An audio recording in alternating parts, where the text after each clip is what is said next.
तब दोनों तरफ से जातीयवादी पार्टी के कैंडिडेट खड़े रहेंगे। तो ऐसे में अगर यहां फिर से वही कोशिश जो पिछली बार हुआ वो कोशिश की गई कि दलित मुस्लिम एकता करके इलेक्शन लड़वाएगा, तो आज भी यहाँ कामयाबी मिल सकती है, ऐसा मुझे लगता है। ऐसा आपको लगता है कि कामयाबी मिल सकती है? लेकिन दोनों में एकता होना चाहिए। 95 में हमने जब नोटिफिकेशन को यहाँ चैलेंज किया औरंगाबाद हाईकोर्ट में, तो औरंगाबाद हाईकोर्ट ने हमारे खिलाफ फैसला दिया। अब आप बोलो उसी कोर्ट में हम केस दाखिल करते हमारे फेवर में फैसला हो सकता था क्या? नहीं। इसलिए हम डायरेक्ट चीफ जस्टिस से कोर्ट में गए।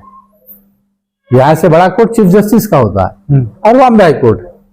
हालांकि वहां हमको पहले थोड़ा सा मसला आया कि हमारा जो एरिया है औरंगाबाद, ये औरंगाबाद बेंच के जुरिस्डिक्शन में आता है।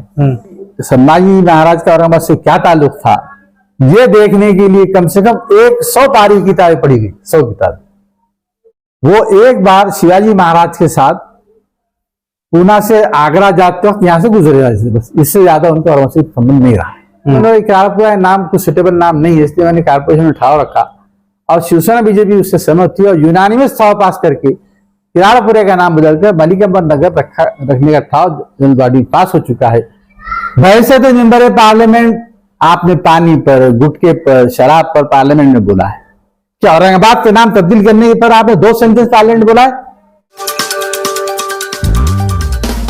आप लोग देख रहे हैं औरंगाबाद अपडेट्स, मैं हूं अल्ताफ हुसैन। हमने देखा है हाल ही में या पिछले साल से आपने अक्सर सुर्खियां देखी होंगी, अखबारों की सुर्खियां हो, सोशल मीडिया की सुर्खियां हो या उसके अलावा दिगर जगहों लोगों में चर्चा है औरंगाबाद का नाम तब्दील हो चुका है।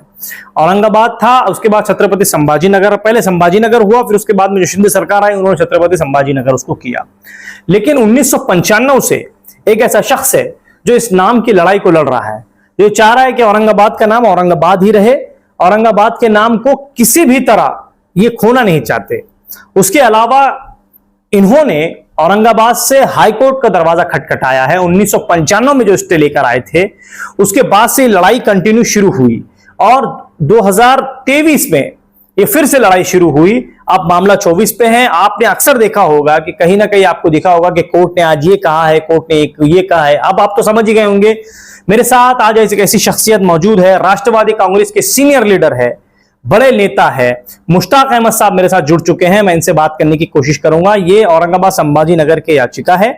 मैं इनसे आज इस विस्तार से इनसे बात करेंगे, इनसे जानेंगे आखिर क्या मुद्दा है, इस वक्त कोर्ट की क्या स्टेटस है, किस मामले पर कोर्ट अभी क्या एक्शन ले रहा है। हम इनसे पूरी तरह बात करने की कोशिश करेंगे। सर वेलकम है आपका औरंगाबाद अपडेट्स के अंदर।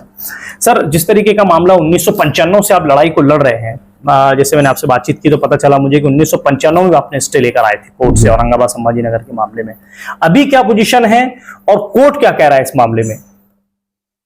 देखिए, पिछले तकरीबन 1.5 साल से बॉम्बे हाईकोर्ट में लगातार तारीख हो रही और अब ये आज का स्टेटस ये है कि जो याचिका करता है उनका कहना खत्म हो चुका है।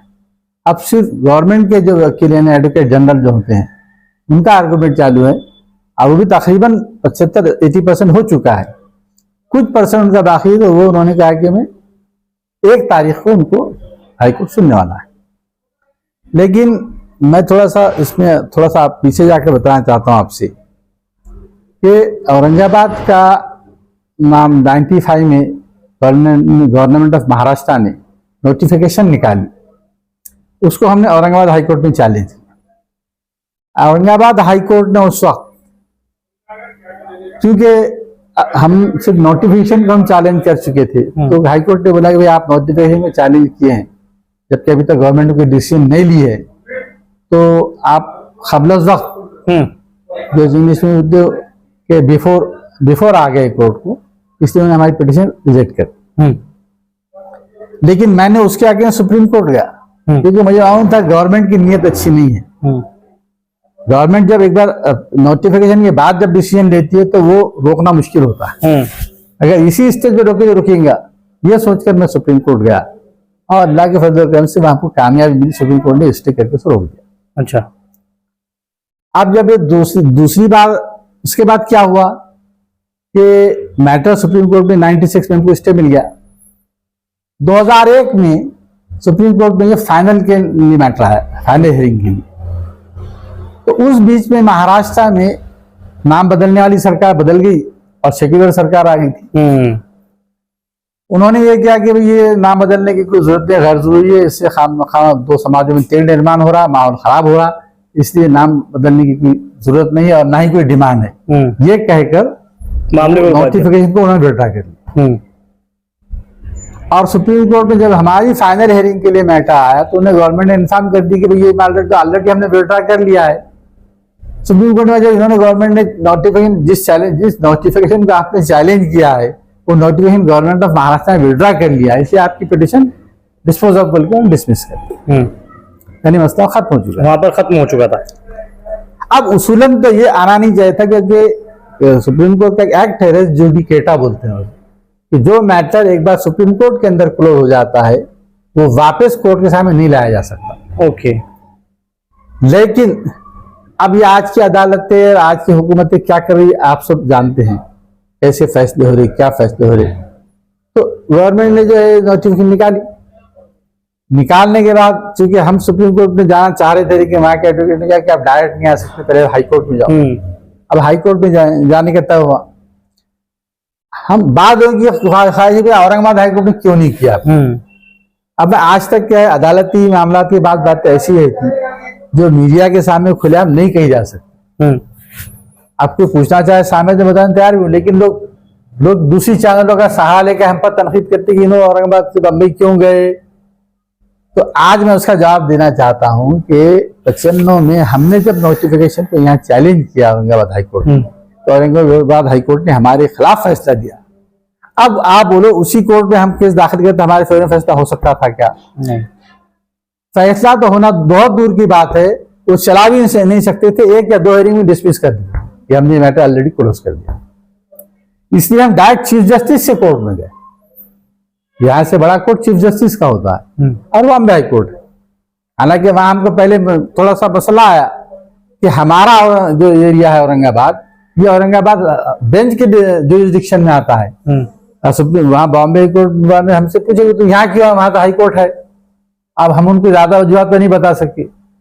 उन्होंने कहा तुम्हारा जुरिस्डिक्शन तो वो है, तो हमने उनको ये कन्विंस किया कि ठीक है हमारा जुरिस्डिक्शन वो है, लेकिन ये नोटिफिकेशन निकाला है मंत्रालय ने और मंत्रालय का जुरिस्डिक्शन आपका हाईकोर्ट है, हाँ। ऐसा बोल के हमने वहां के दाखिल की। और हमारा मकसद इसमें सिर्फ और सिर्फ कामयाबी हासिल करना था, केस को अच्छे ढंग से लड़ना था, इसके सिवा और कोई नियत नहीं हमारी। हमने पिछली बार तो हमने इतनी मेहनत भी नहीं की, छोटे मोटे वकील आए कि हम केस लड़े। सुप्रीम कोर्ट जाने गए हम, वहां पर कपिल सिब्बल मिले, स्टे मिला हुआ, लेकिन हमने नीचे के हाईकोर्ट लेवल पे बहुत बड़े बड़े वकील हमने लगाए नहीं थे 95 में। लेकिन अब ये हमने इतनी मेहनत की इस केस में कि शायद ही किसी ने किया होगा कि हमने तारीख हिस्ट्री के एक सब्जेक्ट पर कि भाई संभाजी महाराज का औरंगाबाद से क्या ताल्लुक था, ये देखने के लिए कम से कम 100 तारीख किताबें पढ़ी गई, 100 किताबें। क्या पाया आपने उसमें? औरंगाबाद से उनका कभी कोई ताल्लुक रहा नहीं, औरंगाबाद शहर से उनका कभी कोई ताल्लुक नहीं रहा। वो एक बार शिवाजी महाराज के साथ पूना से आगरा जाते वक्त यहां से गुजरे, बस इससे ज्यादा उनका औरंगाबाद से संबंध नहीं रहा। और दूसरी बात है कि भी उनका जो औरंगाबाद में कोई डेवलपमेंट में रोल नहीं, यहाँ रहे नहीं, तो उनका नाम दिया जाना जरूरी था। छत्रपति महाराज के बारे में हमारा आदर है, हम उनको इज्जत देते हैं, हमारे बुजुर्गों में से है वो। लेकिन जहां उनका कार्य क्षेत्र है वहां उनको नाम दो ना आप, पूना उनका कार्य क्षेत्र है, वहां उनकी तफसील हुई, आज वहां पर उनको नाम देना चाहिए। और एक नहीं, मैं तो बोलता आपको संभाजी महाराज से प्रेम है तो एक नहीं 10 शहरों के नाम समझ में आए तो हमको एतराज नहीं है, लेकिन XYZ का नाम हटाकर ये नाम देने से 2 समाजों को लड़वाने का जो आपका मकसद है, इस मकसद में आपकी कामयाबी नहीं मिलना, इसलिए मैं इसके खिलाफ लड़वा। मुझे इनसे प्रेम है और उनसे दुश्मनी, ऐसा कुछ नहीं, मेरे दोनों भी बराबर। लेकिन मेरा एक पिटिशन दाखिल करने का मकसद से ये रहा कि 2 समाज जो यहाँ 400-500 साल से इस शहर में मोहब्बत के साथ, खुलूस के साथ, एक देती के साथ रहते हैं, एक दूसरे के त्यौहार मनाते हैं, एक दूसरे के अच्छे बुरे में शामिल होते हैं, तो वो ये मुहिम चलाकर ये समाज को तोड़ने का काम यहाँ जो हो रहा है, ये काम ना हो, इसके खिलाफ मैं लड़ने के लिए हाईकोर्ट सुप्रीम कोर्ट गया। सब उसके अलावा जैसे मुझे पता चला है कि 1995 में आपने एक और नाम तब्दील किया है, पता चला है कि भाई आप भी नाम तब्दील करने में बड़ा इंटरेस्ट रखते हैं। किराड़ापुरे का नाम आपने मलिक अंबर के नाम से लेकर आए थे, उसका आपने स्टे पास करवाया था, उस बात में कितनी सच्चाई? सही है कि देखिए, मैं नाम बदलाने में इंटरेस्टेड नहीं हूं, सही नाम रखने में इंटरेस्टेड। किराड़ापुरे का नाम, किराड़ापुरा क्या लफ्ज होता है, इसे क्या मीनिंग है? कोई मीनिंग नहीं। तो इसको एक अच्छा नाम दिया जाना चाहिए, और वो भी नाम ऐसा जाना चाहिए जिससे रिलेटेड है। तो किराड़ापुरे में पानी के बम्बे मशहूर है। जी हाँ। ये पानी बम्बे किसने बनाया है? ये मलिक अंबर ने बनाए थे। उस मलिक अंबर इस दौर के उस पुराने आर्किटेक्ट हैं। उस दौर में उन्होंने पानी की वाटर लाइन डाली जो आज तक चल रही है। कहां से पानी आ रहा, उसका क्या निजाम है, कोई नहीं समझ सकता आज तक। तो वो बम्बे उनके यहाँ पर तारीफ थी। तो मैंने किराड़ापुरा नाम कुछ सुटेबल नाम नहीं है, इसलिए मैंने कारपोरेशन में उठाव रखा, और शिवसेना बीजेपी उससे सहमत थी और यूनानिमस ठाव पास करके किराड़ापुरे का नाम बदलकर मलिक अंबर नगर रखने का ठाव जनता पास हो चुका है, और वो रख देना चाहिए। अब ये अलग बात है कि लोग बोलते हैं, तो मैं क्या करूं, मैंने अपनी कोशिश तो किया। सर, आने वाले वक्तों में इलेक्शन आना है, अभी देख रहे हैं आप पूरी तरह जो है पार्टियां मैदान में उतर चुकी है, किसी का उम्मीदवार डिक्लेयर हुआ है, किसी का नहीं हुआ है। आप किस तरीके का समीकरण देख रहे हैं? आप इस बार पिछले 5 सालों या 10 सालों का जो समीकरण देखा आपने, इस बार एक समीकरण पूरी तरह चेंज हो चुका है। आप एक सीनियर लीडर है, क्योंकि आप सियासत में मुझे लगता है काफी सारा वक्त आपका बीत गया है। अब आपका क्या समीकरण है? आपको क्या लगता है किस तरीके का समीकरण होगा? देखिए, पिछले इलेक्शन से पहले तक औरंगाबाद में डायरेक्ट फाइट होती थी। ये हिंदुत्ववादी जातिवादी पार्टी विरुद्ध वर्सेस सेक्युलर पार्टी, ये हमेशा फाइट हुई। पिछले इलेक्शन में पहली बार ट्रायंगुलर फाइट हुई, और उस ट्रायंगुलर फाइट में एक नया यहाँ पर समीकरण बन के आया, दलित मुस्लिम एकता का समीकरण। और उस समीकरण में से एक एमपी यहाँ पर मुस्लिम कर भी आए। आज भी जो हालात है कि अब हालात ऐसे हैं कि इस वक्त तो यहाँ जातिवादी वर्सेस जातिवादी की लड़ाई, Shiv Sena Uddhav Thackeray versus BJP alliance. क्योंकि यहाँ ये हो रहा है, महाराष्ट्र में बीजेपी को रोकने के लिए एक फ्रंट बनाया गया है, इंडिया फ्रंट जिसको कहते हैं, जिसमें कांग्रेस, शरद पवार राष्ट्रवादी कांग्रेस, उद्धव ठाकरे की शिवसेना और दूसरे छोटे छोटे पार्टी मिलाकर एक फ्रंट बनाया गया है। उस फ्रंट के कैंडिडेट भी यहाँ पर शिवसेना के हैं। तब दोनों तरफ से जातिवादी पार्टी के कैंडिडेट खड़े रहेंगे। तो ऐसे में अगर यहाँ फिर से वही कोशिश जो पिछली बार हुआ, वो कोशिश की गई कि दलित मुस्लिम एकता करके इलेक्शन लड़वाया गया, तो आज भी यहाँ कामयाबी मिल सकती है, ऐसा मुझे लगता है। ऐसा आपको लगता है कि कामयाबी मिल सकती है? लेकिन दोनों में एकता होना चाहिए। अच्छा। और नहीं होता है तो फिर इसका फायदा जातिवादी पार्टियों को मिलेगा, आपको लगता है ऐसे? अब राष्ट्रवादी कांग्रेस, जैसे आधी राष्ट्रवादी, आधी शिवसेना और कांग्रेस, तीनों अलायंस में है। मुझे लगता है लगभग चंद्रकांत जी खैरे को टिकट शायद उसमें फिक्स हो सकता है। आपको ऐसा? मुझे ऐसा लग रहा है लगभग, क्योंकि सुर्खियों में बात लगी नहीं, अंबादास दानवे भी टिकट मांग रहे हैं, क्योंकि ऐसा मुझे लगता है कि शिवसेना में भी कहीं ना कहीं भी गड़बड़ है। तो आपने ऐसा प्रस्ताव रखा है कि भाई हमको भी टिकट दे, या राष्ट्रवादी को भी, हम भी चाहते हैं कि इस बार लड़ाई लड़े हम लोग। इसमें ये हुआ कि जो अलायंस बड़े बड़े नेता लोग बैठकर सीट डिस्ट्रीब्यूशन करते हैं, तो सीट डिस्ट्रीब्यूशन के कुछ फार्मूले रहते हैं। वो फार्मूले में पहला फार्मूला यहाँ ये है कि भाई एमएलए की ताकत से ज्यादा है, तो शिवसेना के 6 एमएलए चुनकर आए थे यहाँ, उनका क्लेम ज्यादा है। नंबर 2 चीज, शिवसेना का कैंडिडेट पिछली बार 4000 वोट से हारा है, उनका क्लेम स्ट्रांग था। वरना कोशिश राष्ट्रवादी की भी थी, कांग्रेस की भी थी, दोनों के पास कैंडिडेट भी अवेलेबल थे।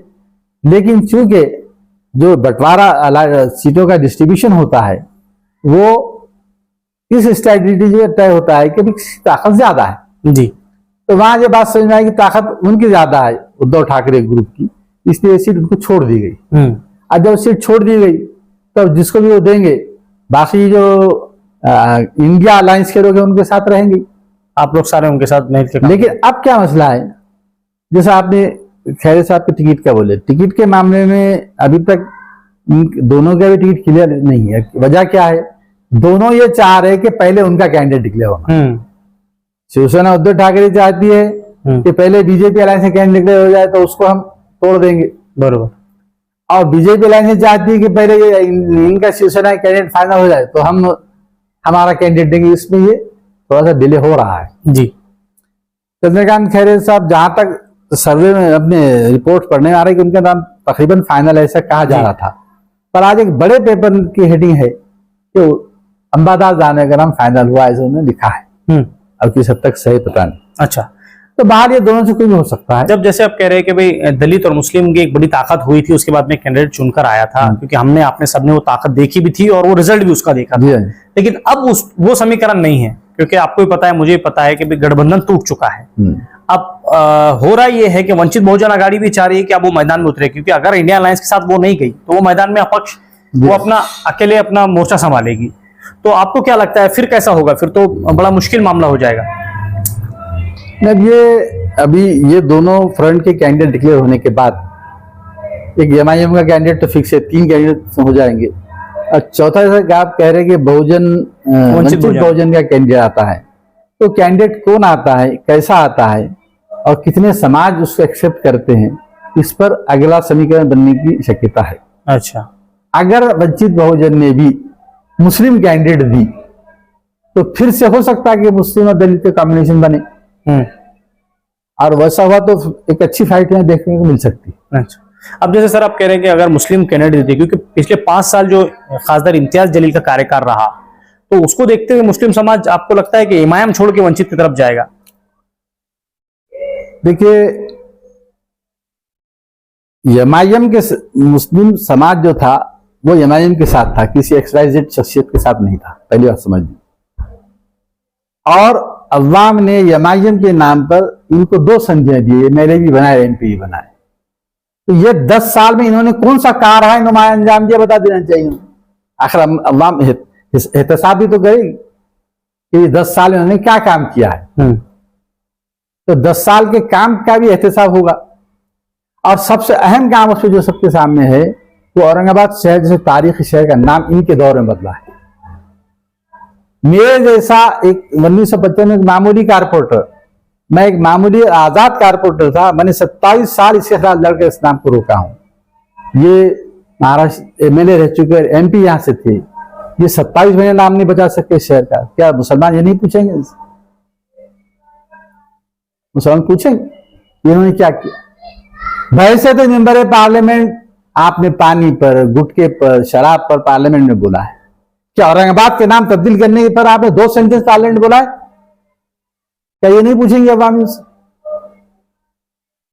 तीसरी चीज, इन्होंने औरंगाबाद नाम बचाने की तो नहीं बोला, लेकिन ये बोला है बदल के बताओ, और उन्होंने बदल दिया। अब क्या किया आपने?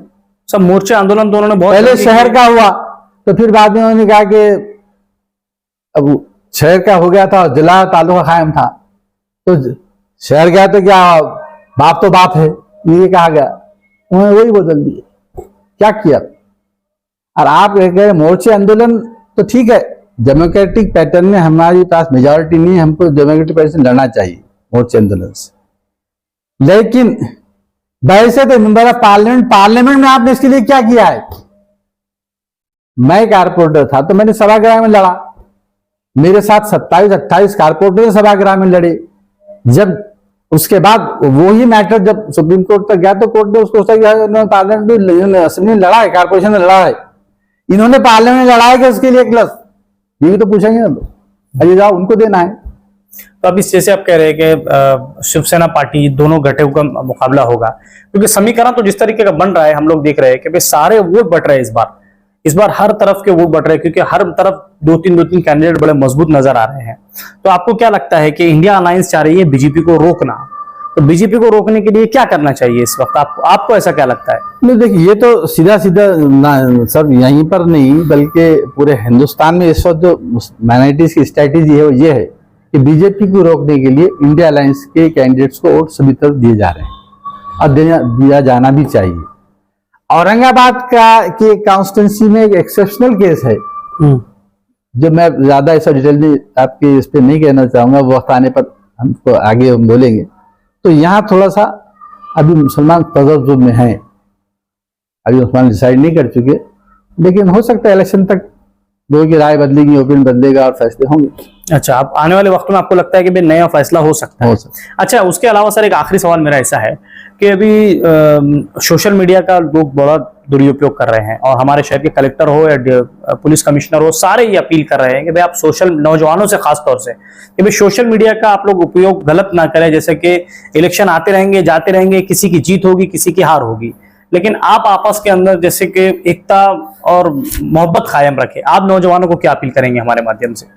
मैं हमारे नौजवानों से इस बात की गुजारिश करूंगा कि वो जज्बात में ना आए, होश हवास के साथ काम लें, और जो मुद्दा आपने कहा है कि व्हाट्सएप पर ये सोशल मीडिया है, इस पर बहुत संभल कर हमारे लोगों ने काम करना चाहिए।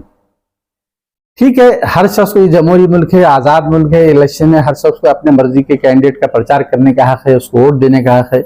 आप वो सलीके से प्रचार कीजिए, वोट दीजिए, लेकिन आपस में एक दूसरे पे कीचड़ उछालना या फिरका परस्त बातें करना, एक दूसरे मजहबी बात, एक दूसरे मजहब को बदनाम करने की कोशिश करना, किसी कैरेक्टर को बदनाम करना, ये बिल्कुल नहीं होना चाहिए।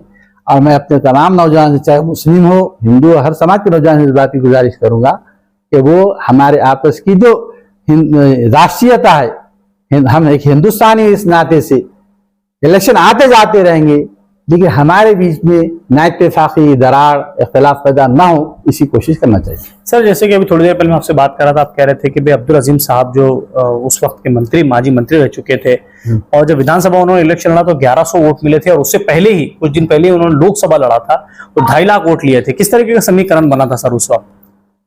उस वक्त क्या हुआ कि अजीम साहब पार्लियामेंट के इलेक्शन के बाद शिवसेना पहली बार औरंगाबाद आई, और शिवसेना आने के बाद पहला इलेक्शन था। तो शिवसेना आने के बाद पहला इलेक्शन होने की वजह से, अच्छा, वो सीट कांग्रेस ने, ये सीट दलित पैंथर को छोड़ दी थी। गंगाधर गाड़े उस वक्त कैंडिडेट थे, कांग्रेस समर्थन कैंडिडेट। तो अजीम साहब जो आमदार रहे, मंत्री रहे, उस वक्त अपक्ष उन्होंने लड़ा। तो औरंगाबाद की खास बात यह है कि यहाँ के माइनॉरिटीज का जो वोटर है वो बाशऊर है। कैंडिडेट 100 खड़े रहने दो, जिसको वोट देना है उसी को वोट देते हैं। तो उन्होंने सबने महसूस किया कि इस वक्त के हालात में शिवसेना जैसी फिरका पार्टी आई है, तो इसके टक्कर देने के लिए जावेद हसन जैसा एक नौजवान, सत्ताधार नौजवान था, उसको वोट देना चाहिए। और सारे माइनॉरिटीज ने फैसला किया हमको उसे वोट देना है। तो जब उस तरफ वोट देने गए तो पूरे माइनॉरिटीज के एक तरफा उनको वोटिंग हुई। अजीम साहब माजी मंत्री होने के बाद 1100 वोट लिए। डॉक्टर जफर पुराने डॉक्टर थे इस शहर के, खानाई डॉक्टर थे, उनके हजारों से ज्यादा कम से उनके पेशेंट थे, लेकिन उनको 4000 वोट मिले।